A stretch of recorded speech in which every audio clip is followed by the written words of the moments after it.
y'all doing and welcome. I am Willie Williams. Appreciate y'all for joining the player. Subscribe. Please remember, go around to the WillieWilliamsShow.com. Y'all check out a few things. Subscribe to the website. If you would like to support a player around here, you can get something for you and them little ugly ass babies by clicking the Get link on the website. If you'd like to see what we call the event video, please go around to the Patreon, the Willie Williams Show. The link's down there in the description. I need you liking, sharing, telling somebody about a player. We try to get the thumbs up over 500 in every show so we can do something to the algorithm. Listen, we got a PayPal link down in the description. We got $, top and bottom. Willie Williams Show, that is the cash app. And if you just so happen to hit that super chat, please don't go over $5 because the player don't know if he getting it or not. They say I get 30, they say that they get 70. God damn it, I think they getting the whole 100. Remember, the midday news show, if you can't watch it with your eyes and you can't use your peripherals and see a player, big word, I hear any goddamn screen. We do got a thing called a podcast on Anchor and Spotify, the Willie Williams Show. Please follow me on IG and Twitter at the WW Show. Appreciate y'all. What it do. Welcome. How y'all doing? I'm Willie Williams. Appreciate y'all for joining me. This is the Willie Williams Show. This is the nightly news round here in these streets. Y'all go ahead on and give yourselves a pat on the back because y'all done made it. If you're alive watching me right now, you is alive. If you're watching me right now on November the 13th, 2023. What it do. Y'all come on in, sit yourself right on down, get the lights up. Let's do what we normally do.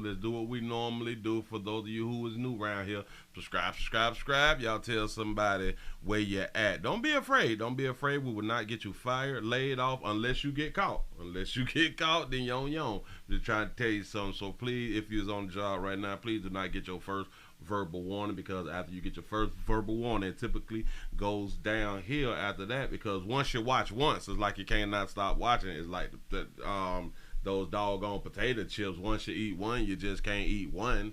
It's something like that. I don't know. I'm just saying something. The Bronx, New York, in this bitch. So we'll pop past the leg of these 30 minutes of fire. Say, hey, Sugar the 912, Savannah, Georgia's in the building. It look like I'm too high right here. What changes did I just make? I did something. I look long body. Oh, let me slide that there back down. Oh. I clicked on the wrong thing. It had me looking long body. I ain't trying to look all long body, you know. I'm trying to look fly, but not the long body thing, you know. That thing, I clicked the wrong thing and it put the wrong thing up, but now we got the right thing up, so we thinging around here. That thing thinging around here, you know what I'm saying? Say Oklahoma City, Oklahoma's in the building. Say the Shy's up in this thing. What's happening? The 312 Shot Town is in the bit. Say what happening? Church say salute Detroit. What it do? The 817 is here for Messy Monday Madness Nightly News. I appreciate that right there. The D is in the building. Say what up, though, Pastor? What's happening? Say YT tripping as usual. As soon as we come out the weekend, they go to acting ass out here in these streets. But we be having to fight through some stuff. So we can let people know that we're around here. We is here to do the news and see what's out here in these doggone street. We're going to jump on it. Oh, them people mad at us. Our migrant brothers and sisters is mad at us. They is ashamed of us. They is ashamed about the situation that they had done chose, and the situation did not work out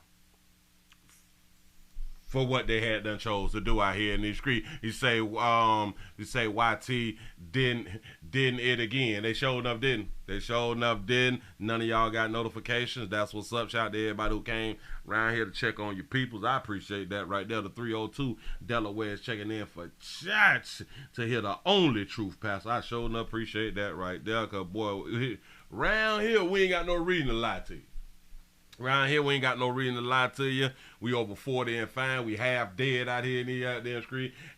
What's the point of still lying? It's stupid to me, but some people, they have to still be out here lying. I'm just trying to tell you something. I ain't gonna lie, because I'm not trying to keep people in my life, because typically that's why we lie. That's why we like to try to keep people that we love and we care about in our life. So we continue to lie, and I don't be needing to keep people like in my life and stuff like that. Because have y'all noticed, like, once you die, you typically die by yourself. You know, well, you may not have noticed once you died, like not you per se, but like the people around you. Like once they die, we have like a funeral just for them. You know. unless they was in like a car crash or something, and it's like 3 family members, and we just have like one consecutive funeral for all 3. Like typically that's how they go, but we only put like one body in one casket because we charge one per perfect. We charge one body per casket, or one casket per body. It's something like that right there, because then we can't be doubling up, because it's gonna cost us and it's gonna mess us up down at the funeral home and stuff like that. But listen, typically when we die, we go by ourselves. So why are we trying to keep people like in our life like that? You go through your whole life lying to people just so they can be cool with you. I think nowadays, like, it's stupid. I kind of understood it back in the day before we went to really thinking stuff through. But nowadays, like, it really don't make sense to me. Come on, now, it's so many people on the planet. You can make new people. Well, we actually do make new people. We can make new friends, like if you like really need friends and stuff like that. But yeah.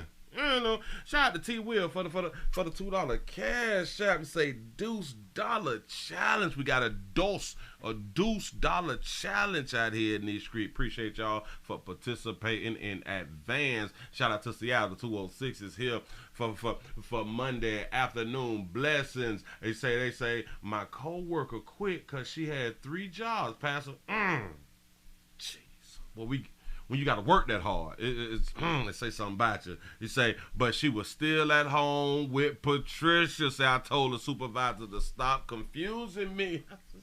Stop confusing you out in these doggone street. Listen, if you all got to work so many doggone jobs,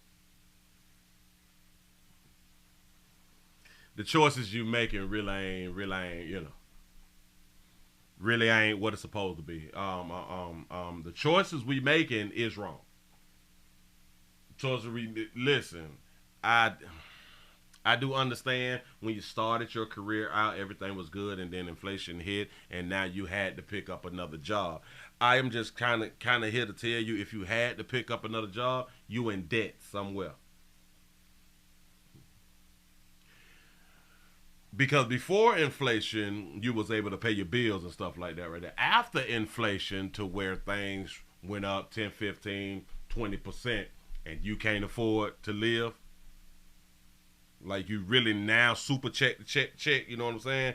That means that you really didn't have the best career before the inflation, but you didn't think it through. You did not think that prices was going to go sky high. And I do understand the majority of people, they did not even think about it. Hey, we don't think about stuff like that, which I do get it. I was listening to it was somebody talk today, and they said a lot of people don't understand that families now that both the mother and the father, they have to work. Like one can't just work, and and I was like, yeah, because we got this thing called debt. We make poor financial decisions. We don't make smart financial decisions. A lot of times, especially in relationships, a lot of us guys, I just got to put it on us because it's our fault. A lot of us guys allow our significant other to push on the things that we buy, the things that we purchase, to so she can feel good, so we can feel good that she feel good. Now we in debt. See, she really don't care about the debt because typically the man covers the bills and stuff like that, and she really don't care about stuff like that because she put stuff on credit and all that fly stuff right there. But you've been trying to get off of credit, and you like to pay stuff with cash and stuff, but she just don't mind running up your credit bill and stuff like that right there. That's a us fault. That's a I don't want my little Lala to be mad with me. And now this is when you really have to work 2 and 3 jobs. Y'all both have to work. Somebody got to pay for that car note. Somebody got to pay for that over expensive house that you did not need, but y'all went on ahead and bought because she just had to have that house. She don't like any other house that's under $300,000. All the houses that she like is $380,000 to $500,000. Like there's no other place that she could live that's under $300,000. knowing it's gonna be hard to pay the 300,000, but she wanted something 380 or something. We can make it work. I would just get another job and help with it. And we go for the dumb stuff because why? We trying to make our little la happy. We trying to make that baby happy. We want her to stay with us. While now you stressing your behind off. Now you can't get sick. You can't miss a day from both jobs. While she works too. So now it's 3 jobs going on inside the house. But she really don't pay bills like that. She kind of get to keep her money and stuff like that. So all of the provider's anxiety is on you. So when inflation hit, it really destroyed everything. Because of like no matter how much you work, you still kind of behind, but you still check. You falling further and further and further behind. Just because of you wanted to make someone happy. I know. A lot of y'all is going through stuff like that. And I really do understand. Give yourself a pat on the back of y'all that made it to 100 thumbs up round here. Appreciate that. I sure enough do. Let's move right along. Damn it, that almost got sad. I almost had tears in my doggone eyes. I got to tighten up. Tighten up. Be a man. Tighten up. Be a man. What it do? Let me talk about our brothers and sisters. Our migrant brothers and sisters. Damn it, they say they fed up with us. They're sick of this shit. Damn it. Now they made a choice, and the choice was right until they hadn't got on around here. Fed up migrants who triked thousands of miles to the U.S. already heading back home. They going back to the crib. American dream doesn't exist. The American dream doesn't exist. That's how they feel. And they in tents and they parked by the lift bikes. Shit, they damn it, they out there with the porta potties, cold as hell like that. It's raining, rain, wind, and cold. It really don't mix. Damn it, they got their own garbage cans and shit. You know, there's 3, 4, 5 people to a tent. We got babies. We done came all the way over here with 4, 5 youngins. Yeah, the American dream, it don't exist. The American dream, it really don't exist. Yeah. I feel that pain, kind of, sort of, but not really. I feel that pain. So hell, they talking bad about us. They talking bad about us. Our hospitality is not what they had thought it was out here in these streets. Or maybe they was misinformed that you can just come over here and just, prosper like that. Somebody missed that thing that you had to tell them. People had to work decades.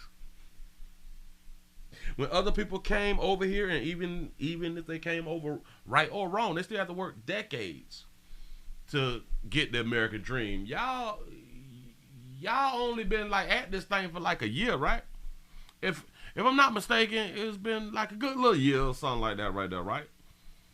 Y'all already fed up? Man, I thought y'all was strong. I thought y'all was our strong brothers and sisters, our hard-working brothers and sisters. Say some Venezuelan migrants who track thousands of miles to the U.S. search of a better life are so disheartened. They say that they already is heading back to the crib, y'all. Michael Castinjon, I think that's how you pronounce it, 35 years old, had done told Chicago Tribune is that he has had enough after his wife, and teenage stepdaughter spent 5 months sleeping either in a police precinct or a crowded city shelter in the now brutally cold, windy city. I would just say this right here. You are supposed to do like geological research, like we have been told now in the great United States of America. Before you travel outside of the country, please research all the information about the laws in the other countries and stuff like that. Kind of know where to go and where not to go. That's what has been told to Americans, since we've had like a few Americans who could not come back for whatever reason. So now we have been educated that we have to educate ourselves before we take that journey. So to all our migrant brothers and sisters who are still coming, maybe y'all need to stop by the lake, go online and stuff like that right there, and look at like all of the states and stuff that you may be able to go in and like, do they have shelter? Do they really want y'all around here? Do they have like enough funds to take care of y'all? Oh, we taking care of y'all. Do we have enough funds to take care of y'all? Be able to house y'all and feed y'all and stuff like that right there. He say that he has had enough after his wife and teenage stepdaughter spent 5 months sleeping in a police station, a police precinct, or a crowded city shelter in the now brutally cold winter city. Think about this right here. Y'all been here for 5 months. Y'all ain't got no work visas, do you? No, you ain't got no work visas. So that means that you can't work. So that also means that you ain't got no money. So if you ain't got no money, then typically the only way that you can feed, like food and stuff like that, you have to buy food, and you can't buy food without money, and or swapping or something, or bartering or something, because you still say that you had a wife and a teenage stepdaughter, so you can barter. I ain't tripping. But y'all ain't got no paper. Oh, so y'all been for 5 months sleeping somewhere kind of nice. Well, indoors, like y'all went outside, and y'all been able to eat for 5 months for free to you, but not to free for the people who picks up the tab to cover you all eating expenses.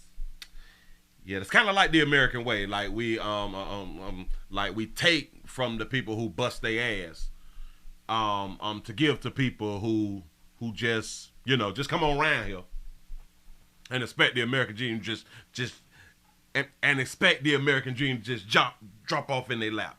Yeah, got it. Shout out to Deborah for the $1 cash shop. You say working OT 6 p.m. to 5 a.m. tomorrow. Oh Jesus! And then my 5 a.m. 8-hour shift. Oh my God, you getting it in? Get that paper though. It's Thanksgiving. It's Christmas time. Listen, if you want to make it to the American dream, see, this is how you have to work. To all my Venezuelan brothers and sisters, migrant brothers and sisters out here. This is how you have to work. You have to work like a regular shift, then some overtime for the American dream. Y'all been here 5 months. Y'all ain't got the work visas yet. Then you got to find a job. You know what I'm saying? You got to do it's steps. It's steps to this stuff. He says he's also been unable to secure a job permit or enroll his daughter in a local school. A lot of kids, like, they go to school online and stuff like that right there, so you're going to have to get like a laptop or a phone or something like that. He say two of the main reasons, he say things that would bring a better life in the U.S. Yeah, the American dream doesn't exist anymore. Castellan told the paper on the eve of his family's departure, "There's nothing here for us. We just want to be home." Oh, so home was kind of good? Oh, so home was straight. What kind of straight? It's better than here. How many of y'all believe that Venezuela is better than here? He said, "There's nothing for us here. We just want to go home." He told the Tribune of the South American country he earlier fled. Okay, look at the love right there. Now that's a relationship right there. He said, "If we're going to be sleeping in the streets here, we'd rather be sleeping in the streets over there." Oh, that's a good point. That's a good point. He said more than 25,000 migrants have made their way to Chicago since August of 2022. So y'all been here well, the migrant traveling have been going on for over a year. All right, cool. He says so when Republican Texas Governor Abbott began loading them on the buses and stuff and shipping them off to the sanctuary cities, many of them ended up sleeping at O'Hara International Airport, at a local police station, in the streets. And yeah. You say fed up with a lack of housing and job opportunities. He eventually followed in the footsteps of other delusional asylum seekers and turned to Catholic charities to obtain plane tickets for his family to travel to Texas. I'm going to repeat that one more again. He eventually followed in the footsteps of other delusional asylum seekers and turned to Catholic charities to obtain plane tickets. But y'all ain't got no job papers, so y'all can't work. Y'all can't work. Y'all can't make no money. If y'all can't make no money, y'all can't buy your own plane tickets to leave. Oh, so again, people, hardworking people, is still supporting y'all to even get y'all plane tickets to get from around here to go back home. Got it. From there, they will somehow find a way to return to their native Venezuela. He say, how many more months of living in the streets will it take? Say, no more. He said, it's better that I leave. He said, all right, because at least I have my mother back home. He said, of a South American nation he fled earlier this year. So it was him, his wife, and his stepdaughter. He said, I can at least go back to the crib because at least I got my mama back home. He 39. I'm going to need him to grow up a little bit more. Him, his wife, and his stepdaughter. I'd rather go back home because at least I got my mama around now. Oh, he one of them mama boys. He is one of them mama boys. Damn it, listen. Like they tell folks in the street, damn it, you got to start with the bootstraps. You got to lace up your bootstraps or something. You said, damn it, like we say, you got to get up out the mud, shout. You got to get up out the mud. Got to get a pack from somewhere, pimp. I'm just trying to tell you something. Shit. Come on now. But damn it, okay. Sorry we weren't able to, really assist you in the way that you wanted to be assist. But a lot of people that spent a hell of a lot of money to having y'all and housing y'all for these 5 months. I do understand your pain, your anger. I do get it because there's nothing that you can do for yourself. That's why we try to tell people to come over here the legal way. Because when you come over here the illegal way, then you don't have like job papers and stuff like that. And it's real difficult for you to start working, take care of yourself.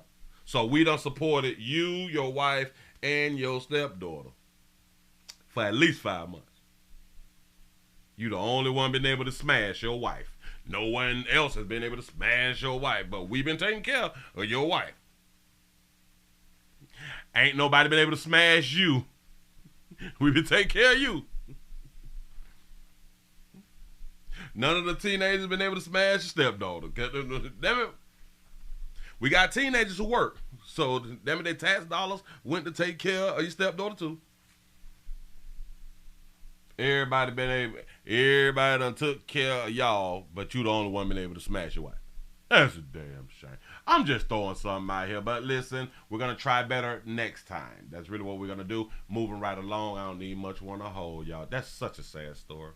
It is such a sad story. My heart goes out to our migrant brothers and sisters. Shout out to YL for the 199 super chat. He say, Willie, those club wristbands are hospital wristbands. This is what happens when you go around there and you get your what is it called?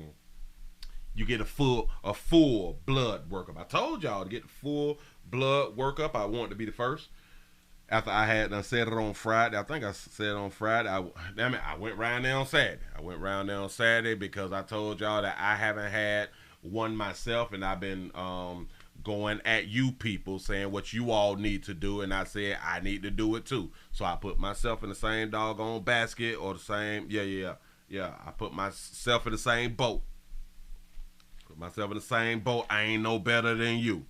So I went on down there and got that there done. Oh, a player good around here. Liver good, heart good, kidneys good, and all that stuff. I ain't got nothing. Ain't got nothing. All of my T cells is great, stuff like that right there. So please, y'all gotta get on around there and take care of ourselves. Just say already, Willie, say practice what you preach. I'm trying to tell you. He say Willie scared he got HIV. I ain't never been scared that I had HIV. We got medication for everything. I ain't never been scared. I promise you, I ain't never been scared. I ain't never even thought about it. I ain't never even worried about it. Yeah, I'm just saying. So moving right along, y'all. Let's jump into this before I run out of doggone time. Okay, we can't do this right here. Oh, okay, bam. We gotta go to the M's. Nope, we gotta go to the L's because, like I said, L, A, B, C, D, L. A, B, C, D, L.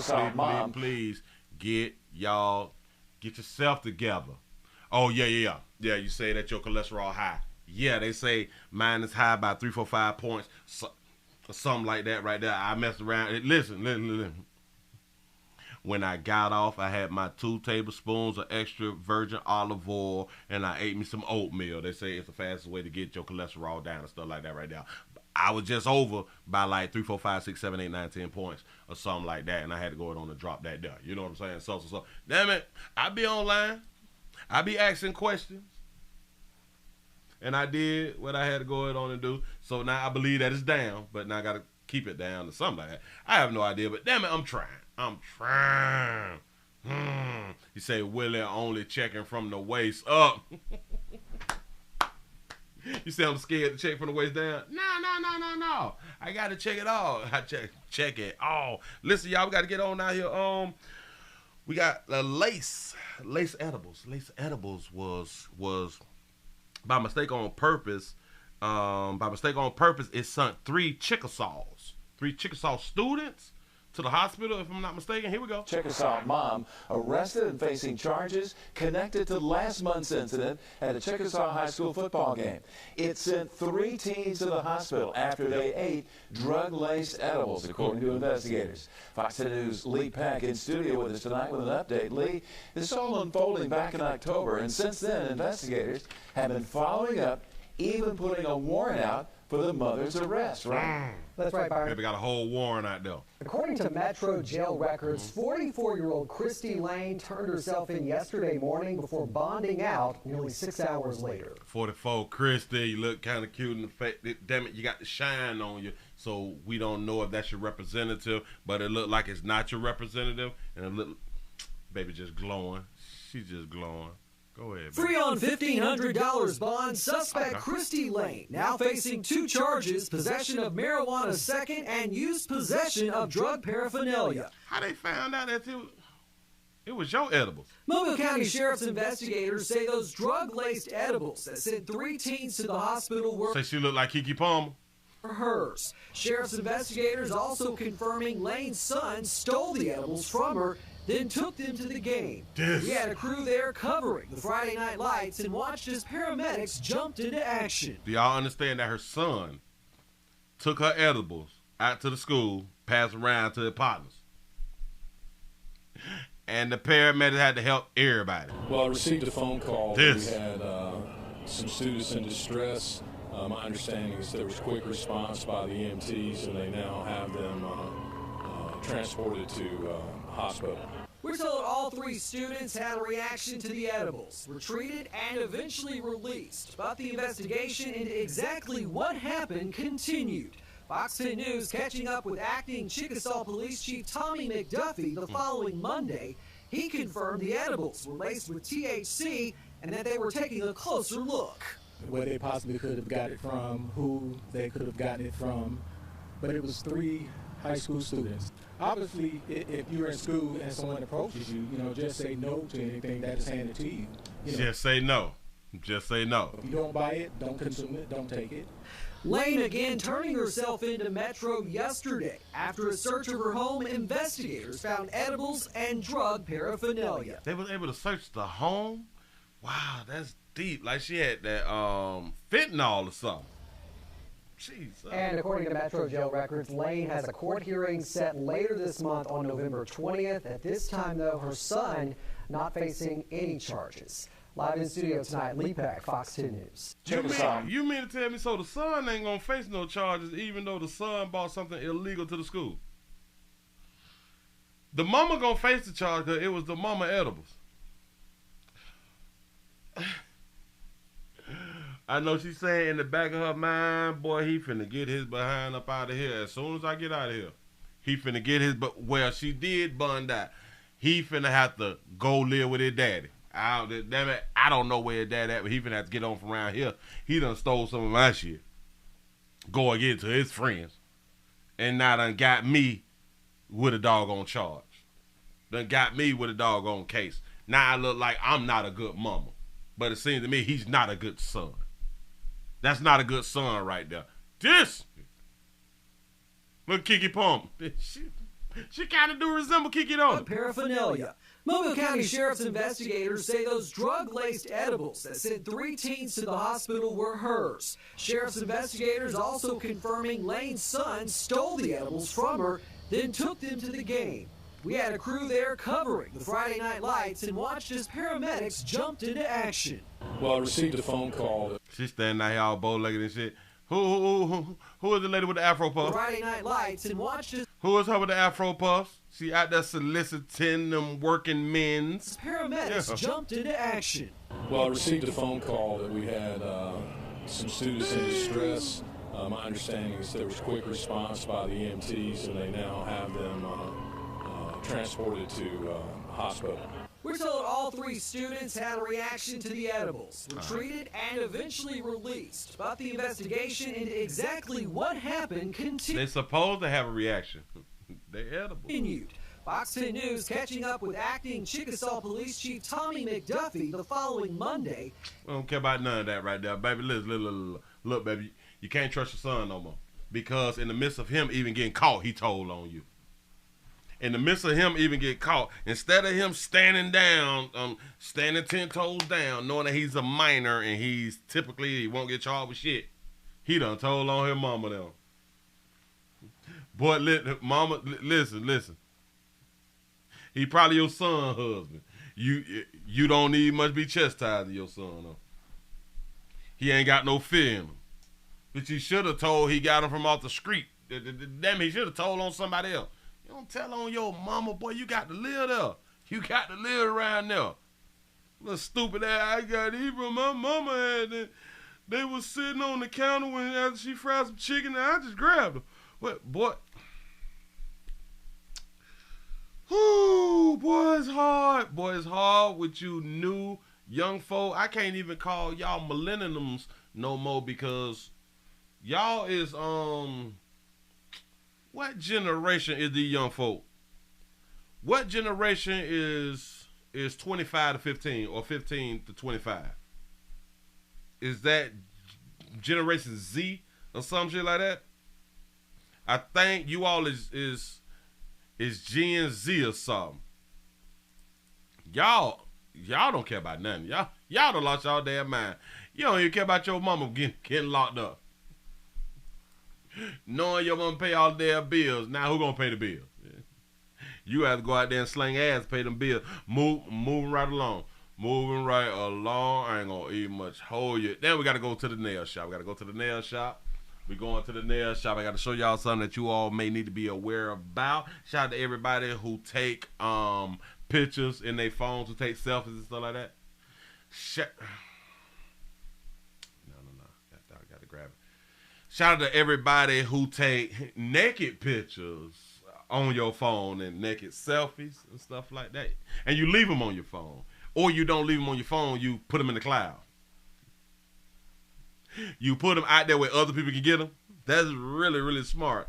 That's really, really smart. You put them in the cloud. Got it.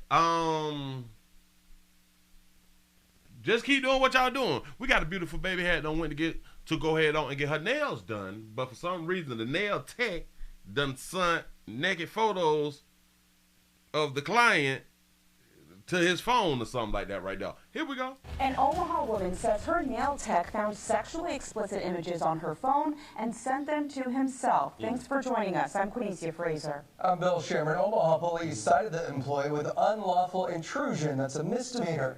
He works at Gel Nails in Blackstone, and we saw him there tonight, still on the job. Still on the job at Gel Nails, and then you got to ask yourself, how in the hell did he get her phone and was able to send photos of her to his phone?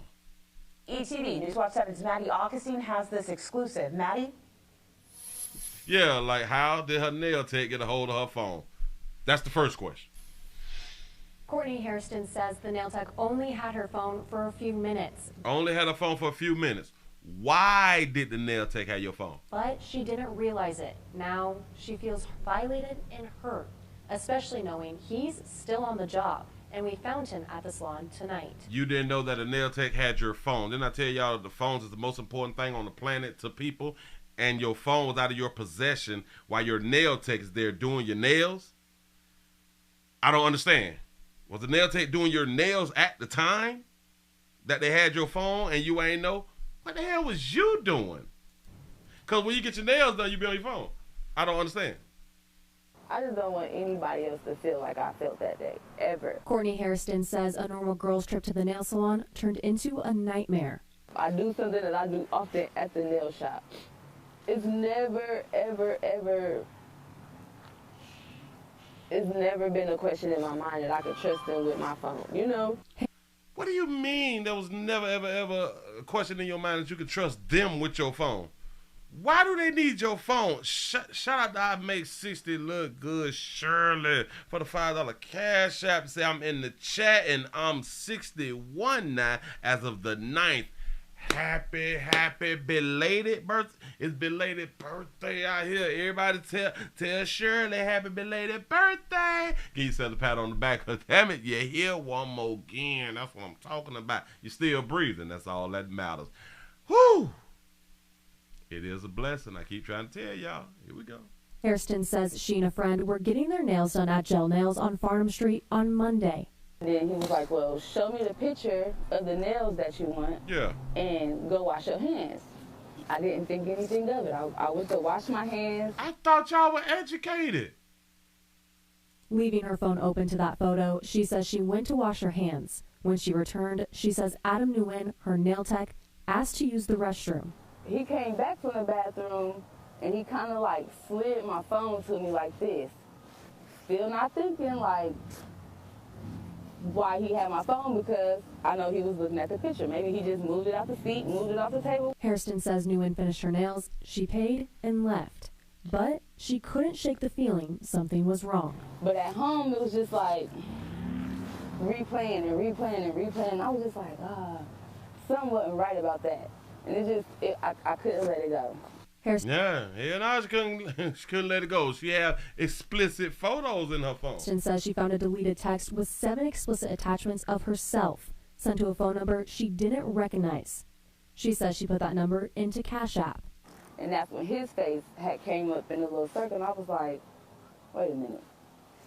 I looked at the messages, I was like, wait a minute. Like, did this really just happen? And it did. The next day, Hairston tried calling Gel Nails, but she says they didn't want to talk. So she called police. Officers believe Nguyen sent Hairston's nude photos and videos to his cell phone. So she got videos too. What is she doing on her explicit videos? They cited him with unlawful intrusion. One of the videos he sent, I know, was at least 2 years old. We went to Gel Nails. So you been having videos a long time. To get a response Friday. Nguyen was inside working on another woman's nails. Both he and the manager declined to go on camera. But Nguyen told me he made a mistake and he was sorry. Visibly upset, Hairston says an apology isn't enough. He was just playing, baby. He ain't really mean it. How is it okay for a man to work in a shop full of women and you send explicit pictures of them to yourself without their consent? As Hairston works to heal, she wants others to learn from this. Never get too comfortable. Never get too comfortable, but you said something about men working in the shop. Men been working in the nail shop. Hold on. Isn't enough. How is it okay for a man to work in a shop full of women and you send explicit pictures of them to yourself without their consent? That didn't make no sense, did it? How do you as a man work in the shop full of women? An apology isn't enough. How is it okay for a man to work in a shop? How's it okay for a man to work in a shop full of women? Full of women.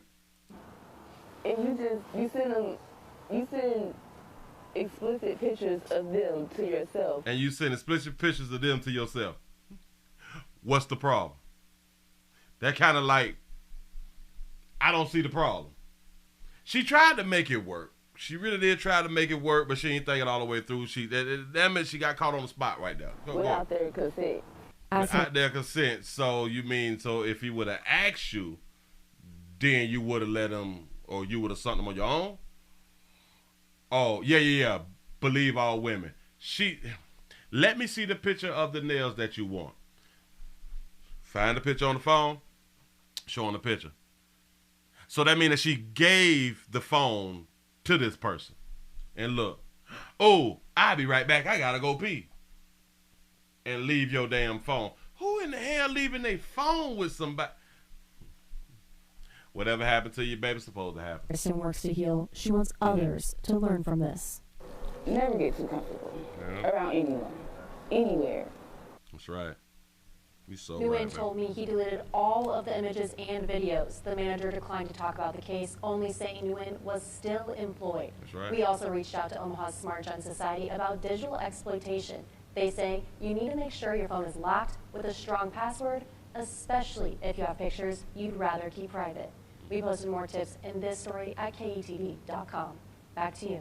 Unbelievable, Maddie. Thank you. It ain't unbelievable. No, yes, it is unbelievable that she left her phone and went to the bathroom. That's unbelievable. With your photos over. That makes sense. Hey, ladies, keep doing what y'all doing. Just make sure that you leave your phones open. You know what I'm saying? Move right along. I ain't gonna hear much. Oh, yeah, hey, shit, there ain't too much I can say about that right now. Keep your pictures and your videos in your phone just in case you want to leave your phone open and here, look at my pictures. I'll be right back. That makes sense. Yeah, move right along. I ain't gonna eat much. Oh, it's crazy, motherfucker. Look. Shout out to our Dodger Trap for the $2 cash shot. You say she mad he ain't play the OnlyFans subscription fee out here in the street. Listen, that baby got videos back from 2 years ago. He sent pictures and the videos. Hell, maybe she should be proud of herself. The videos should be good videos if she kept them, right? So she should be proud of her work then, right? Whatever her work was, she still should be proud of her work. So when she go in there, just go right on in and just smile at Buddy. Every time you see Buddy, just smile and be like, I did my job on them videos. Who? Now he see what I can do. He just can't get it though. Maybe I can get some free nails or something out of that, according to my video that I just had put together. You know what I'm saying? You say if he sent her some cash app, there would be no news story. Oh, if he sent her a cash app, there would be no news story. That baby wanted a discount. That baby ain't care nothing about them damn videos and pictures. She really don't care nothing about that right there. I got to go to Jacksonville real quick. We have a salon owner who claims to have been evicted unlawfully, I think that was. The claims of wrongfully evicted. Listen to this story. Ask Anthony, a Jacksonville business owner, says she was unfairly evicted from a property on the south side.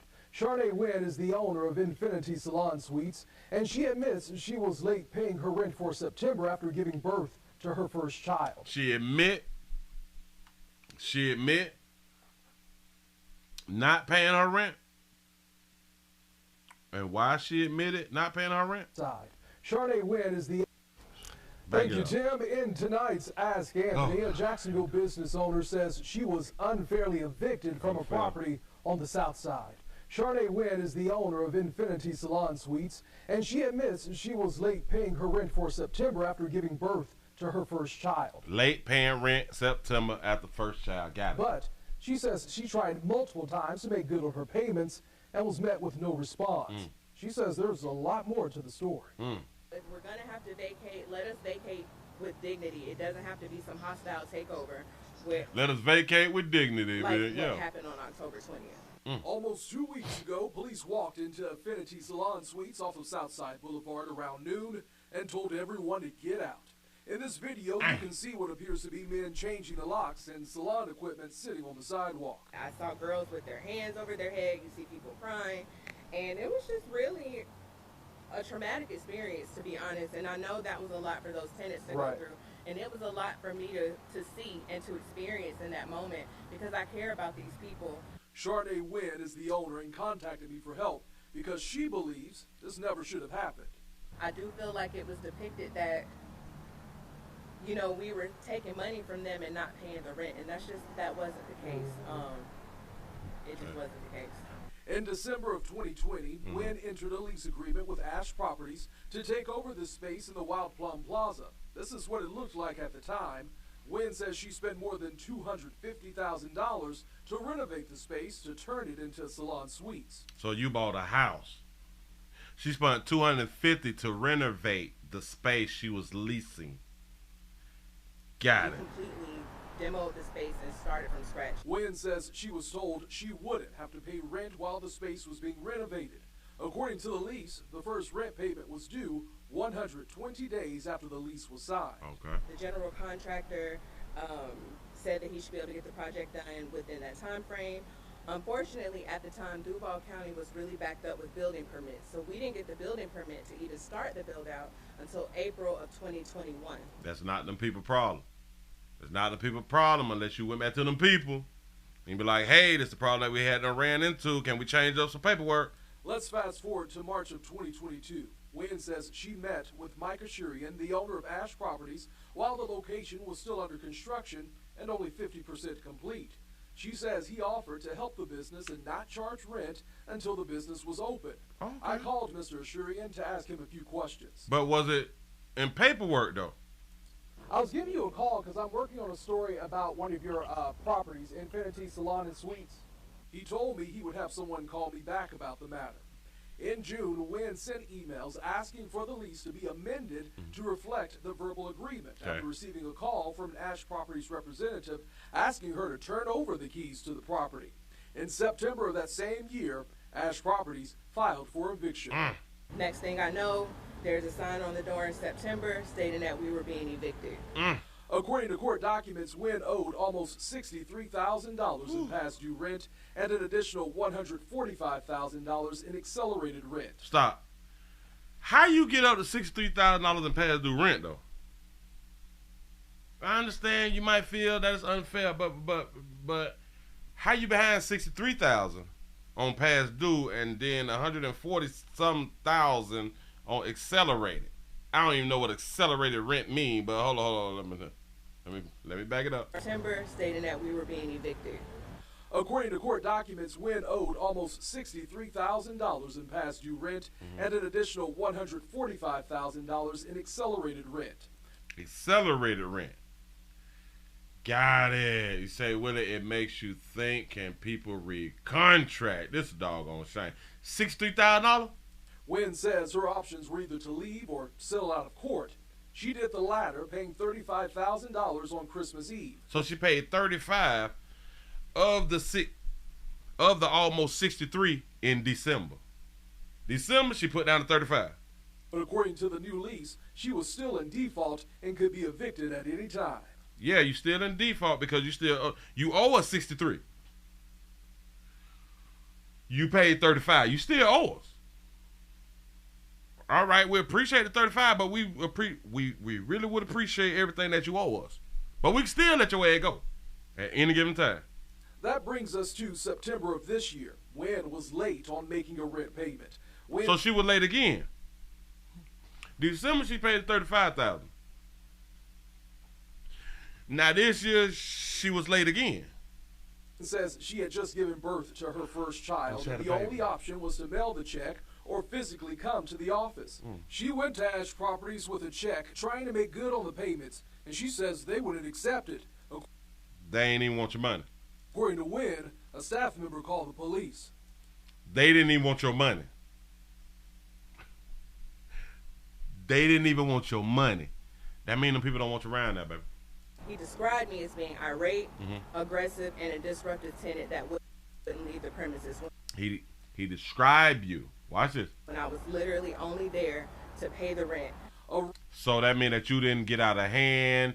You was not the person he said that you were. He described me as being irate, aggressive, and a disruptive tenant. Let me explain something to all my dark you sisters out here. The problem with that is, baby, whether you was or not. And this is why so many of us be trying to tell y'all the things that a whole bunch of y'all chicks out here doing. It does reflect on the ones who is not doing it. So even if you're not doing it, the stereotype is that you will act in this manner. So people, they will believe that you acted this way even if you didn't. And this is why we be trying to tell y'all, when y'all see them bras out there acting in this manner and y'all don't stand up and say shit about it, fine, don't worry about it. It can come back and haunt you. Now, in my mind, you owe them people so much money, you paid them $35, you had a baby, you postpartum, you know what I'm saying? And you trying to drop that money off. I don't know why you could not drop it off before it was due, because that's like a really good way to pay your bills, before it's due, not on the day and or after the day. But I don't see why you couldn't have ran on around somewhere before, or maybe you was in the hospital and you couldn't do before. Well, hell, that means that you ain't got. Where's your baby daddy? Baby daddy couldn't have dropped it off? Nah, go ahead. Wouldn't leave the premises when I was literally only there to pay the rent. You was only there to pay the rent, and you telling me when they declined you from paying the rent, you did not get upset? Is that what you're telling us? I'd be pissed. How much was the check, though, baby? Writ of possession was issued at the beginning of October. Ash Properties says Wynn was notified, and the eviction was carried out on the 20th. Whoa, back it up. Back it up. You got to hear that part. Right up. When I was literally only there to pay the rent. A writ of possession was issued at the beginning of October. A writ of possession in October.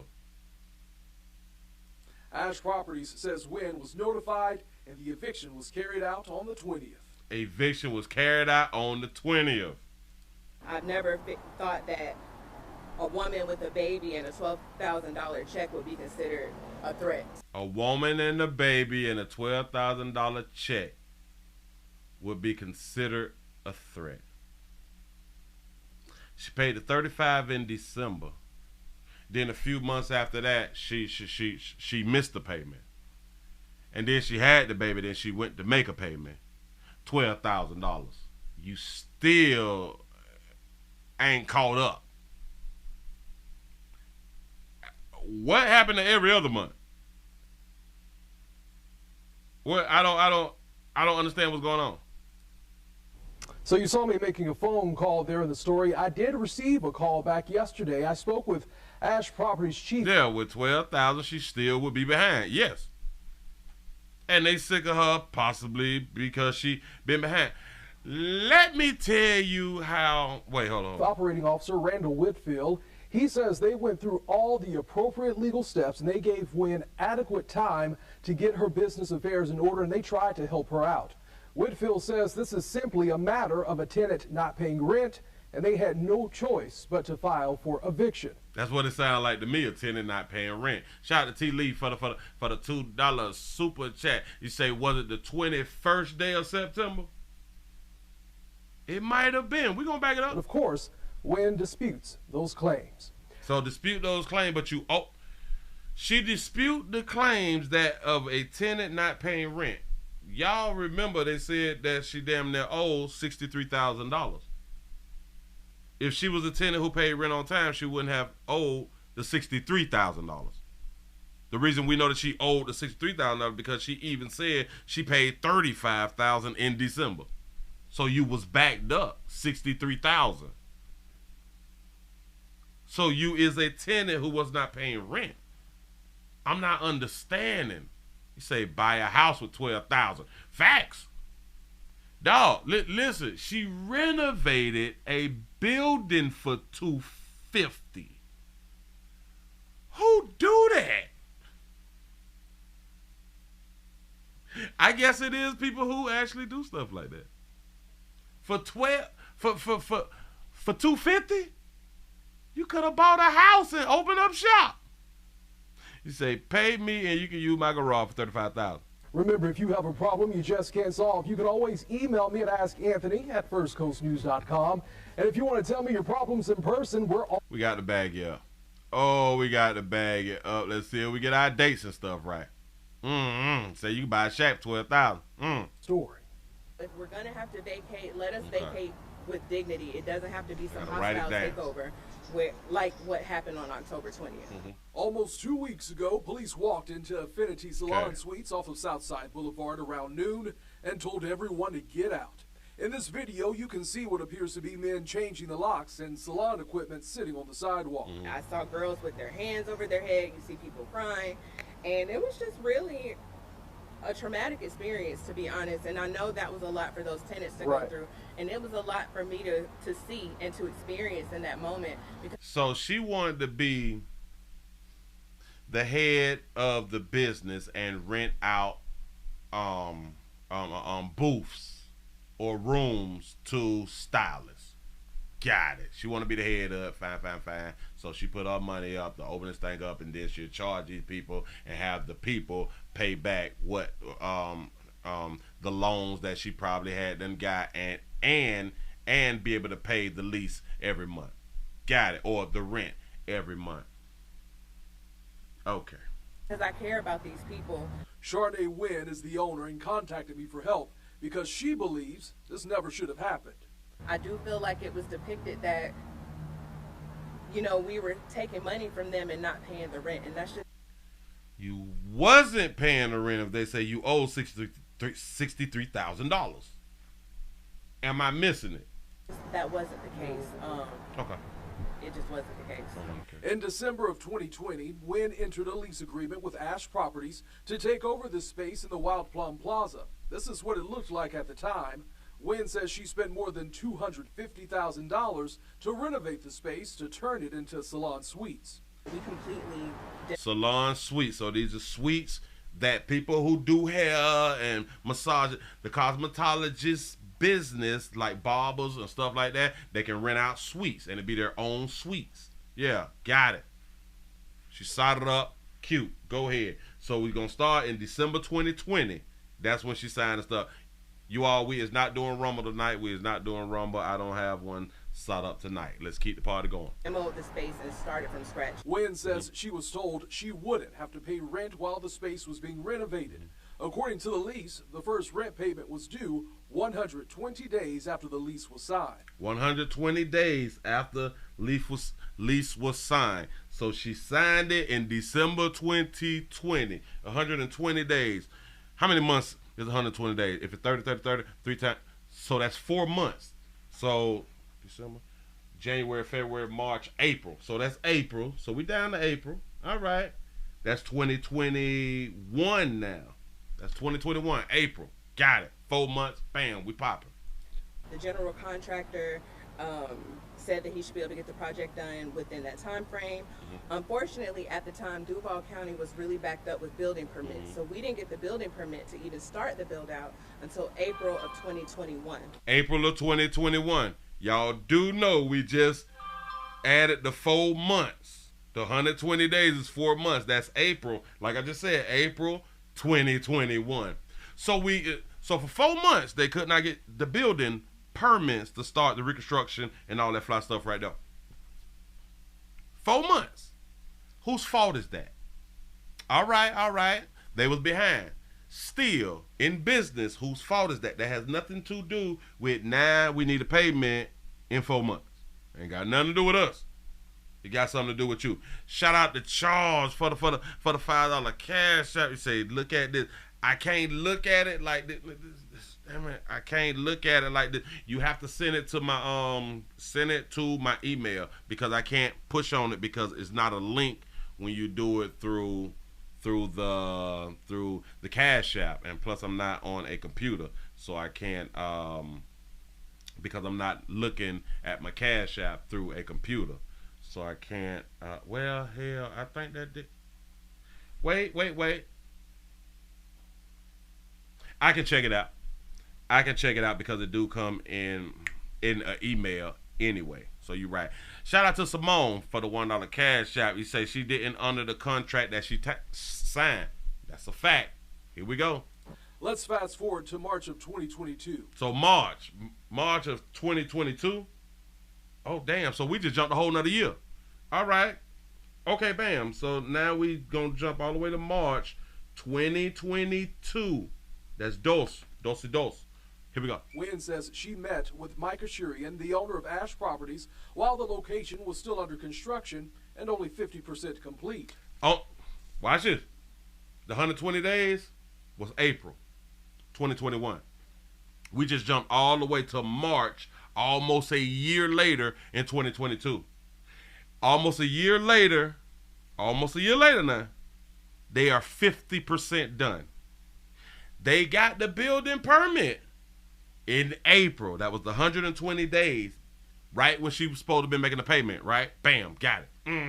We almost a year later, they're only 50% done. She goes back to talk to the people. Almost a year later. Here we go. She says he offered to help the business and not charge rent until the business was open. He offered, listen, all right, cool. We ain't gonna charge you nothing, baby, until y'all get back open. Mind you, she's been under a lease since December 2020. Shout out to Simone for the $1 cash app. You say she did. Oh, damn it! I read it already. She did not honor the contract that she signed. Facts. I thought that I had already clicked off that right there. Look. I called Mr. Ashurian to ask him a few questions. I was giving you a call because I'm working on a story about one of your properties, Infinity Salon and Suites. He told me he would have someone call me back about the matter. In June, Wynn sent emails asking for the lease to be amended to reflect the verbal agreement. Stop. In June, we on June 2022. She talked to them on the phone in March. She contacted them in June, asked them, can we put this in writing, right? Hold up. Because they said that they wanted to help. Properties, Infinity Salon and Suites. He told me he would have someone call me back about the matter. In June, Wynn sent emails asking for the lease to be amended to reflect the verbal agreement after receiving a call from an Ash Properties representative asking her to turn over the keys to the property. They asked for her to turn over the keys to the property in June of 2022. She reached out and wanted it to be in writing about what they said on the phone. In March. In June, they want them damn keys. Sick of it. Go ahead. In September of that same year, Ash Properties filed for eviction. In September of 2022, they filed for an eviction. In 2022, mind y'all, she have not paid rent at all. She signed the contract December 2020. December 2020. We're now in September 2022. Shout out to Mr. Gino for the $2 super chat. Say Black Girl Magic. Bam. Next thing I know, there's a sign on the door in September stating that we were being evicted. Sign on the door. A sign in September. Got it. We got a sign, door, evicted. Bam. We is being evicted. Got it. According to court documents, Wynn owed almost $63,000 in past due rent and an additional $145,000 in accelerated rent.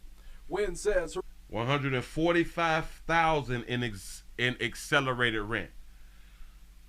Are they adding on the 145 because of what they should have been getting by now? I don't know how to do the accelerated rent thing. I don't know how to do the accelerated rent thing. Somebody got to help me out with that right there. You say, Willie, the C-19 was hard those 2 years. You right. But if she did not use that as an excuse, if she didn't use it as an excuse, because now that I'm thinking, now that you said it, now it got me thinking, She could have used that as an excuse. Remember they were shutting stuff down? But they never mentioned it at all. Her options were either to leave or settle out of court. Her option was to leave or settle out of court. Leave, and this is in September. To leave or settle out of court. So she was going to have to settle out of court with them and what? And still leave? But her option was to leave or settle out of court. Wouldn't either which way should have still had to leave? You say she 250 in already. Facts, but she ain't paid these goddamn people. She did the latter, paying $35,000 on Christmas Eve. So she decided to stay. Christmas Eve. Christmas, Xmas. $35,000.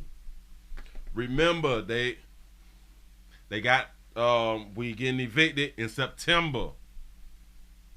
She did what she wanted to do and paid $35,000 on Christmas Eve. We still in 2022. But according to the new lease, she was still in default and could be evicted at any time. She was still in default. That's what's on the lease. This is the lease that she even gave the news people. So she see that it's on the lease. You're still in default. You're still in default because you still owe us, and we can do whatever we want to do. You're still in default. Here we go. That brings us to September of this year. Wynn was late on making a rent payment. Dang. Now we September 2023. I'm going to go Sep 2023. She was late. Late payment. All right, hold up, because damn, we got to investigate this thing right. Here we go. This year, Wynn was late on making a rent payment. Wynn says she had just given birth to her first child, and the only option was to mail the check or physically come to the office.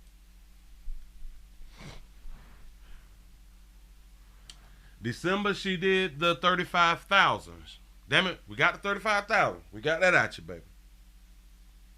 So is you trying to tell us that you've been paying every month up until you was late making the payment in September?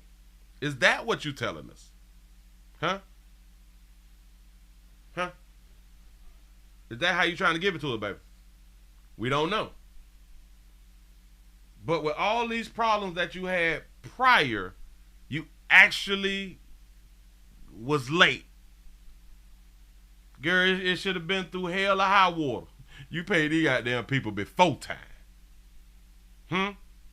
Because it seemed to me that they did not evict you in. They allowed you to stay. They allowed you to stay. And then you fell short again, bitch. She went to Ash Properties with a check, trying to make good on the payments, and she says they wouldn't accept it. How many days was you late?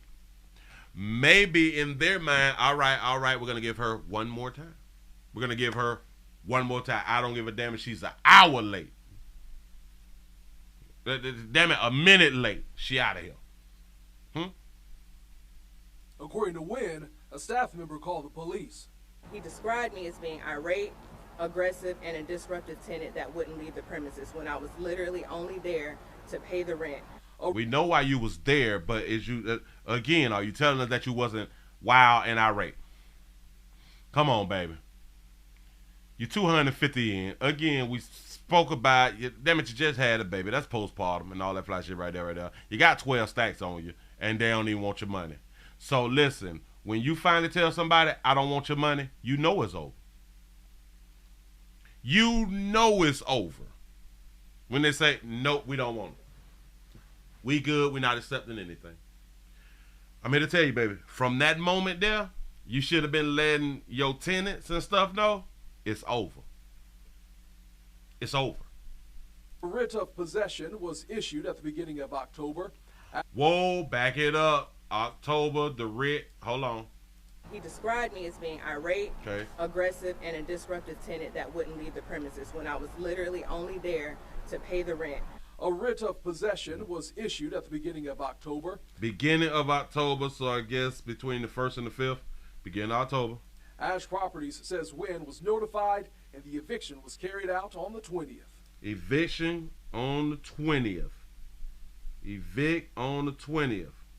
Remember, she was late in September. Late in September of this year. Late. Went round there after having the baby. I wish we knew what day that you had the baby on. After having the baby, to try to pay the rent in September, they declined your 12 stacks. October 1st through the 5th, in the beginning of October. That's what they say. They put a writ of possession. We really finna get you out of here. And then you all had to vacate on the 20th. There should have been nobody in there on the 20th. You knew it was over when they did not take your money. You knew it was over at the beginning of October with a writ of possession, because that's paperwork that had to be given to you also, and or plastered on the windows and the doors or something like that. I've never thought that a woman with a baby and a 12. So now it's a woman with a baby. Girl, don't nobody care about that sympathy shit that you trying to pull right there. I never thought a woman with a baby with $12,000 that they would be declined. Wait, it's not about a woman with a baby. Again, she tried to do the sympathy thing. Huh? Shout out to Sam for the $5 cash out. He says she is $500,000 in the hole plus court fees. Damn right. That baby lost big on this one. $1,000 check would be considered a threat. They not considering the woman with the baby and the check a threat. They considering your behavior when you went round there as a threat. Baby, it's okay. It's okay if you got upset and you was irate. I think the majority of people, they would be upset and irate. Remember, like we just said, baby, you passed $250,000, baby. You all in. You mad as hell that they won't take your damn money. I get it. I understand. Let's just be honest with ourselves, baby. Now, I don't know if you acted ass, but if I had to bet on it, I bet that you acted ass. I bet that you express yourself. Oh, I'm pretty sure that you express yourself, baby. Come on now. And hold on. And if they are lying, and because that's defamation, right? If you went to their building to make a payment, and I believe that everything's being recorded, so you can do like a lawsuit. I think that you should be able to do a lawsuit on them saying that you was behaving the way that you saying that you wasn't behaving. Come on now, baby. So you saw me making a phone call there in the story. Yep. I did receive a call back yesterday. I spoke with Ash Properties Chief Operating Officer Randall Whitfield. He says they went through all the appropriate legal steps and they gave Wynn adequate time to get her business affairs in order, and they tried to help her out. They gave her adequate time. If you all don't think that they gave her adequate time, we're going to run it back like this. December 2020, signed lease. Oh, wait, hold on. Shout out to Big Moochie for the $4.99 super chat. He says she blew her PPP loan and didn't think when the U.S. lifted the C-19 rental release, the building owner was not going to charge her the back pay. That's a good point right there, too. Ooh, that's a good point right there. See, if she would have at least used some of the C-19 as an excuse, this would have made a little bit more sense. I'm glad that y'all pointed that out. But listen, run it down real quick, and this is why I wrote it down. If y'all don't think that they gave her adequate time to get her business affairs in order, December 2020, she signed the lease. They said 120 days. April of 2021 was when the payment was going to have to start. She said that she did not get the building permit until the 120 days, which was April 2021, when payment was already due now. Shout out to Tamara for the $2 super chat. You say the remainder of lease plus fees equals accelerated rent. Oh, all right, bam. There it is. We know what accelerated is right now. Educated. I keep trying to tell y'all. So April, they finally got the building permit, and then they jumped all the way to March 2022. Remember, still ain't made a payment. But in March 2022, they was 50% done with the reconstruction. June 2022, they did something. I didn't write down what the hell they did. Oh, she talked to them on the phone, and they said that, okay, we will help you. September 2022, she contacted them to, can we reconstruct the lease thing? Can you put what you said on the phone in the paperwork? But at that same time, they had them say, no, we want our keys back. We want our keys back because now you owe the $63,000 and accelerated rent, the $145,000. It is the accelerated rent. Got that right there. All right. She had choices. You either stay or you settle out of court. They said that she did the latter. I don't know what that means, the latter, or she did. Well, hell, I know what they mean because she paid the $35,000. I'm guessing that was the settle out of court part. The settle out of $1,000. She had to come up with a big lump sum. This is Christmas 2022. That's actually the first payment then. 2 years later, she finally made a payment because that was Christmas 2022. September 2023. She was late making the payment. She went down there with her and her baby and $12,000 and they declined. October, the first week of October, between 1st and the 5th, some shit like that right there. They put in a writ, repossession, shit like that right there. Damn it, a writ, we finna come get it. Evicted on the 20th. If y'all don't think these people gave her adequate amount of time to get her business affairs in order, then you are the problem. It's not these people. $1,000 check would be considered a threat. So you saw me making a phone call there in the story. I did receive a call back yesterday. I spoke with Ash Properties Chief Operating Officer Randall Whitfield. He says they went through all the appropriate legal steps and they gave Wynn adequate time to get her business affairs in order, and they tried to help her out. Whitfield says this is simply a matter of a tenant not paying rent, and they had no choice but to file for eviction. Shout out to Big Booty for the $1.99 super chat. You say Willie says you better go file for bankruptcy. Laugh out loud. I'm trying to tell you, baby, tax season's coming up right now. This doggone shame. But listen. They're saying that this is just a case of someone not paying their rent, right? She's gonna say that's not true. If it's not true, then in this TV episode, in this story, what should she have done? If she said that it's not true, that this is not a story about her not paying rent, what should she have done? Just something real simple, because she bought paperwork.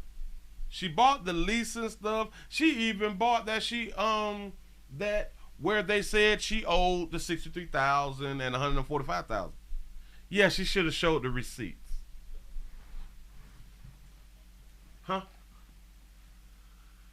If they're saying that we is evicting you because you was not paying your rent, the easiest thing, and you will have a lawsuit. The easiest thing is, but I did pay you my rent. Here's the receipts. You don't even have to argue that shit. Here's the receipts. What are we talking about? Huh? Yeah. Like she could have took these people to court. If she was right, she could take these people to court. It's simple. She is trying to garner the sympathy of the public. She wants to win in the public eyes and stuff like that. That means she want to lose in the business eyes, but she want to win in the public eyes to keep her name good out here in the goddamn street. Huh? But of course, Wynn disputes those claims. Remember, if you have... She disputes the claims of being a client that was not paying her bills. I just showed you. And I don't even have her paperwork. I'm going off just what they showed us. She ain't paid no damn rent. Come on now. Come on, dawg. Think about it. Think about it. Baby, we got to do better business. We just got to do better business. Sometimes you fall short of glory, sugar. It's okay, baby. It's okay. You be all right. You be all right. Try again next year. Don't need much. Worry about it.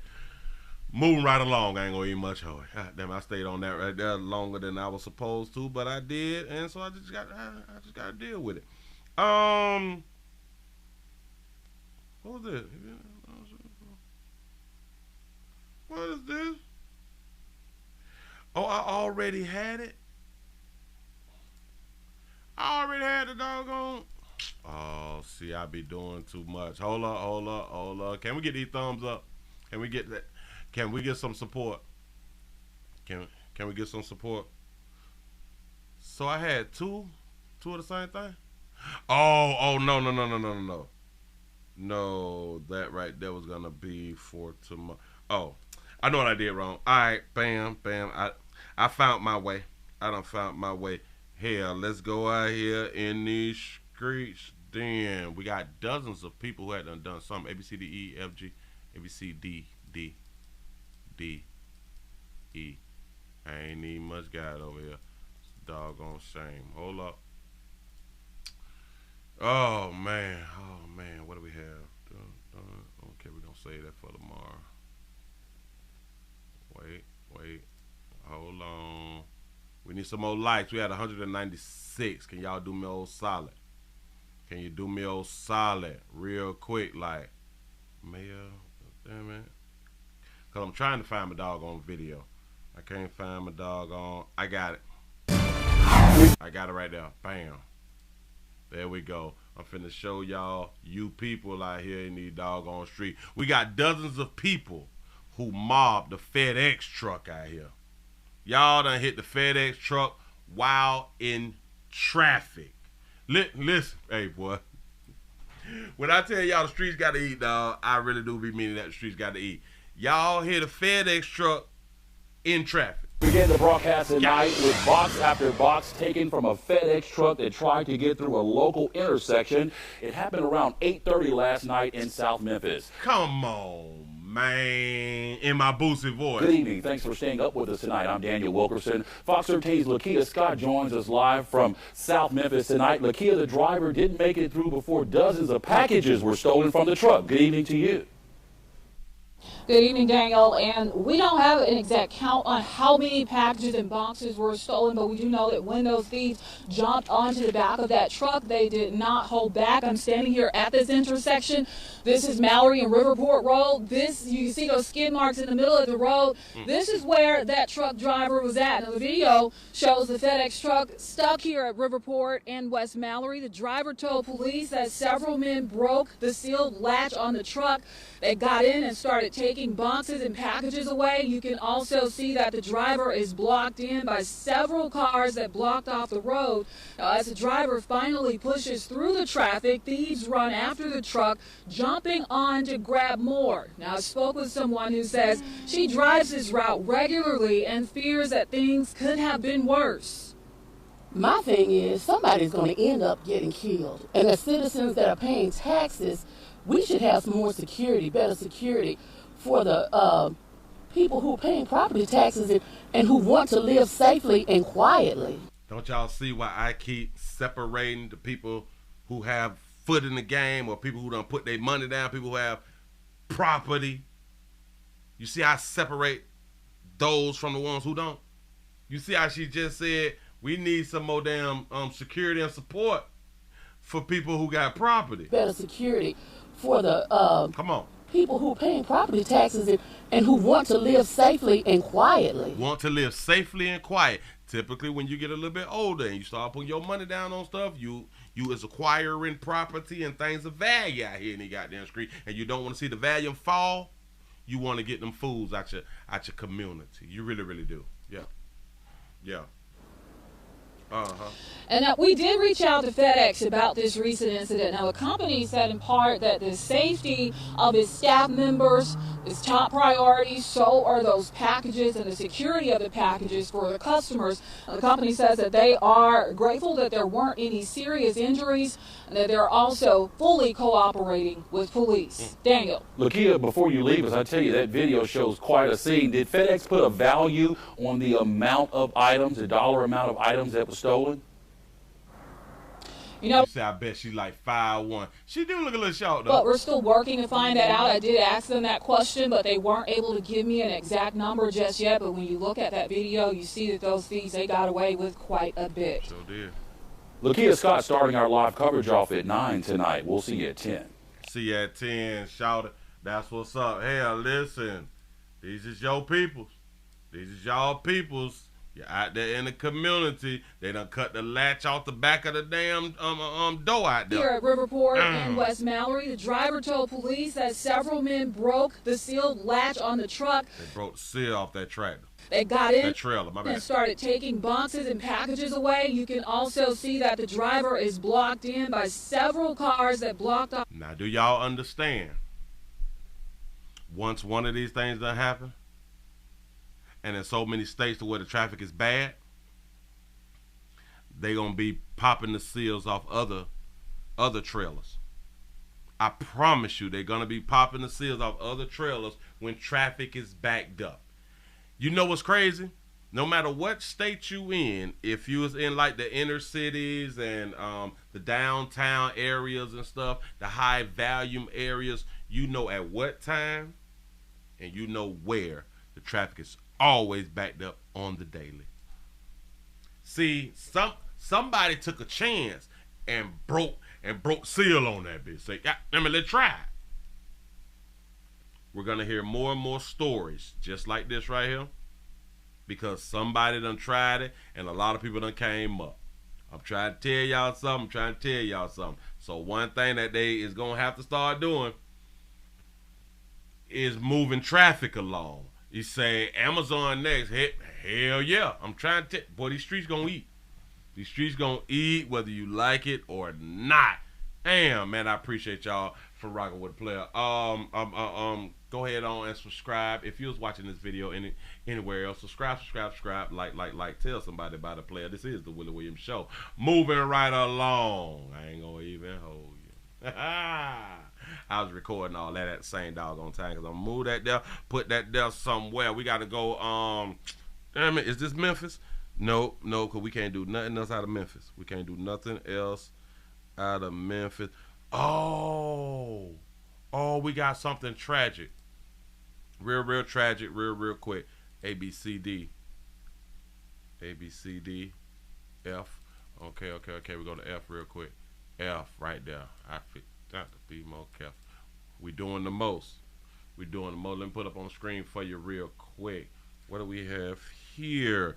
We have fentanyl. We got some Fenty lace letters. I think in Fulton County, they have received fentanyl lace letters or some shit like that. Georgia election officials are once again in the national spotlight. Georgia's Secretary of State has sent out an alert to all counties that someone mailed a fentanyl-laced envelope to a Fulton County elections worker. Good afternoon, and thanks so much for watching Fox 5 News at 4. I'm Christine Spiro. Secretary of State Brad Raffensperger calls the act domestic terrorism, and he vows that state and postal officials will track down the sender. We gonna get him. Believe that. Fox 5's Angelique Proctor joins us from the new Fulton County Registration and Elections Building in Fairburn with more on this developing story. Wow, Angelique. Absolutely, Christine. This is really a surprise to a whole lot of people. The Secretary of State says that election security is his office's top priority. And he says that fentanyl-laced letter is headed here to this new facility that you see behind me. This is the Fulton County Registration and Election Office in Fairburn. But Secretary of State Raffensperger is hopeful that this letter will be intercepted before it gets here. Oh, so it's already been sent and it's in like the circulation? Okay. Damn it, I did the wrong thing. Georgia, a letter to this new facility that you see behind me. This is the Fulton County Registration and Election Office in Fairburn. But Secretary of State Raffensperger is hopeful that this letter will be intercepted before it gets here. This is very, very serious. Yeah, it's still out there. Workers statewide are on edge after learning a letter laced with fentanyl has tested positive for the drug and is well on its way to Fulton County. Election officials got word Wednesday and have tried to track the drug-laced letter down before anyone comes in contact with it. It was really yesterday that we became aware of the situation, that there's actually still an envelope that was traveling, in the mail headed towards Fulton County. The Secretary of State says his office notified election officials in all 159 counties and armed those officials in Fulton with Narcan to neutralize the drug. Training with Narcan, how it would be, utilized, and then also making sure that they are equipped with that. The Fulton County letter that is still in transit is likely from the same source that sent 4 similar letters to Washington State. Georgia's top election chief says this type of behavior must be denounced. This is domestic terrorism, and it needs to be condemned by anyone that holds elected office and anyone that wants to hold elected office anywhere in America. Now, Secretary of State Raffensperger says this is clearly a federal crime. The FBI is leading this investigation. In fact, his office is expecting an update later on this afternoon. We are live. We live, baby. We live. Y'all better be careful. You say, now, how did it test positive and still mail? I have no idea for how the system works. Which is strange to me, because if it tested positive, then like the machine's supposed to like stop. And we supposed to, remove the stuff that's testing, like that tested positive or something. Huh? I didn't even know that they had a fentanyl tester. Oh, well, no, hey, that's kind of stupid. I did not know that they had a fentanyl tester at the post office. I know that they... What is that other stuff? The other pile of stuff that they put inside the envelope and stuff, and if you open it, you fuck around and die. What is the name of that stuff that we were supposed to have been afraid to open up our mail? I know that they have those type of tests. You say they lying. I like that right there. I like that you said that they lying, because I don't believe shit either. Yeah. The anthrax testers and stuff like that right there. What do you mean it tested positive and it made it through and it's finna get round now? I don't understand it. Yeah, it's that anthrax. People wasn't opening up no mail. I'm playing with these goddamn people out here, because all they doing is playing out here in these streets. Doggone shame. Hold up. I got another one. Ooh. Got another one. Since y'all here, since we just out here, just in these streets, you know what I'm saying? Got to give y'all this right here. A, B, C, D, E, F, G, H, I. So it's T, M, N, O, P, N, Q, R, S. We got it. We got us one. Shout out to Donald for the $10 cash out. Say pass an offering. Say hope Miss Shirley is feeling better. Shout out to Miss Shirley. Y'all keep your prayers up. Let's keep Shirley in our prayers. Y'all got to keep spirits up and everything. Make sure that she's doing great. I hope she's doing well tonight. Also, thank you. We got teens. Willie. They just kids. We got a teen who is charged with giving fentanyl, I guess, to a woman, or is they saying his little lala? I'm not sure, but here we go. Now at 5, a teenager charged with giving a fatal dose of fentanyl to a Mary G. Montgomery high school student last year. He will be tried as an adult. A judge ruling today, or yesterday I should say, that denying youthful offender status for Jackson Lewis. Denying youthful offender status. When they deny youthful offender status, that means they're going to charge you as an adult. So that means whatever your crime is, you is now an adult. Even though before your crime, you was a youth. Go That ahead. would have sealed the case from public view and capped any possible punishment at 3 years in prison. Brendan Kirby is joining us now in the News Center with more on this story. Brendan, this case really got the sheriff's attention. Yeah, it sure did, Byron and Lenise. It was Adriana Taylor's death that really prompted the sheriff to make fentanyl such a high priority. In days of Adriana Taylor's overdose death in August last year, Mobile County Sheriff's deputies had a suspect in custody. But since Jackson Powell Lewis was only 17 at the time, his name was withheld. But it's public now, and he faces charges of reckless manslaughter and drug distribution. The indictment alleges that he gave the 15-year-old Mary G. Montgomery High School student marijuana and/or Xanax laced with fentanyl. They mixing Xanax with fentanyl now? Fentanyl wasn't super prevalent until that happened. You know, we would get a little bit here, a little bit there. Didn't have any deaths that were related to it that we were aware of. So that really was a catalyst to basically declaring war on people who are selling and distributing fentanyl. Sheriff Paul Birch says he believes that war is going well. He says his department has made 14 fentanyl-related arrests this year, everything from street dealing to drug couriers to smuggling inside the jail. But Lewis's attorney, Jeff Dean, says his client is no drug dealer. He says Lewis and Taylor had been dating and that the two used drugs together. Oh, see, I knew it was something like that right there. They was in relationship though, and they been popping them pills together. Now they done got one that was wrong. She took one that was wrong, and now she gone. They had no idea it was fentanyl. She passed out, he passed out, he almost died, he was revived, and she wasn't. They both passed out. He was revived, she wasn't. She just couldn't hold on. She just couldn't hold on as long as he did. And now he's being charged as an adult when they both took the drugs. How does that even make sense, y'all? Come on now. Come on now.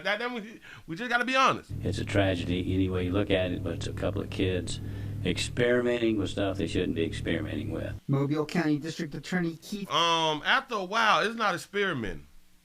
If they've been doing this dope for months and months and years, the experiment over. Blackwood tells me prosecutors are prepared to prove the case in court. Anytime these dangerous drugs are distributed, it creates a dangerous situation, especially in the world that we live in now with fentanyl being so deadly. And so, you know, I don't think it's a case of experimentation. I think it's a case of very reckless behavior that led to a death. Yes, I don't think it's a case of experimentation. That's what I said. They just got a bad batch. It's simple. There is a hearing in this case scheduled for February 15th. Hell yeah, that baby couldn't hang. She could not hang with that strain that they had done got. After this overdose death, the legislature passed a new law that makes fentanyl prosecutions more straightforward. To win this case, prosecutors will have to prove that Lewis acted recklessly and caused Taylor's death. Reporting live from the News Center, Brendan Kirby, Fox 10 News. I don't think he acted recklessly. Him and his little lala were getting high. I don't think he was being reckless. I really, really don't. But I know some of y'all do. Just feel like that right there. They went and bought that good. At least they thought that it was that good. And it just went downhill from there. What else can you say? What else can you do? I got it. Hell, give yourselves a pat on the back, man. Y'all have made it to the end of the Nightly News. Round here, you say she got too high. That could have been the problem. That could have been the problem. She did just one too many or some. Shout out to Big Moochie for the 199 super chat. You say if it was the other way around, the girl no charge. Facts. Because they would never think that she gave him the drugs. They would never believe that when there's so many dudes on drugs just to be around girls. just to be hunching girls, to be in relationship with girls. Women and girls and women influence men to do dope. See, but a lot of y'all would not know that if you was not in the streets like that. If you have not ever been in the streets like that, you will understand that a whole bunch of especially the ones who on that coke. Especially the ones who on that coke. And the dudes ain't on that coke, but they like that chick. They just may eventually hit a line or two. You know what I'm saying? That's just how it happens sometimes. That's really just how it happens. Players, prostate cancer awareness right here at the Willie Williams Show says just a finger. So your prostate don't work, your meat don't work. You mess around and lose your little la-la and or your life. It's your choice. You make the call. Your body, your booty. I am here to help. Thank y'all for taking the time out tonight to be around here with a player. Woo, we will be back mañana. We will be back mañana for the midday news. I hope that you all will pop on in and check a player out, have a good time, and get y'all some of this news, because it is a lot of news that's out here, and I'm trying to get it all out. I'm trying to get it all out each week. I'm trying to get as much news out. I think my count be about 60 stories a week. Now I'm gonna try to bust up like 80 stories a week. I'm trying to do something different. Get y'all more and more and more out here with what's going on. We're trying not to miss a beat here. We can't touch on everything, but we can touch on a lot of it out here.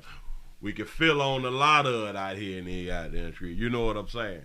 Listen, I appreciate y'all for rocking with the player. I'm going to see y'all mañana. Y'all have a good one. Remember, share, subscribe. Y'all tell somebody about the player. I am out of here. Man, I'm gone.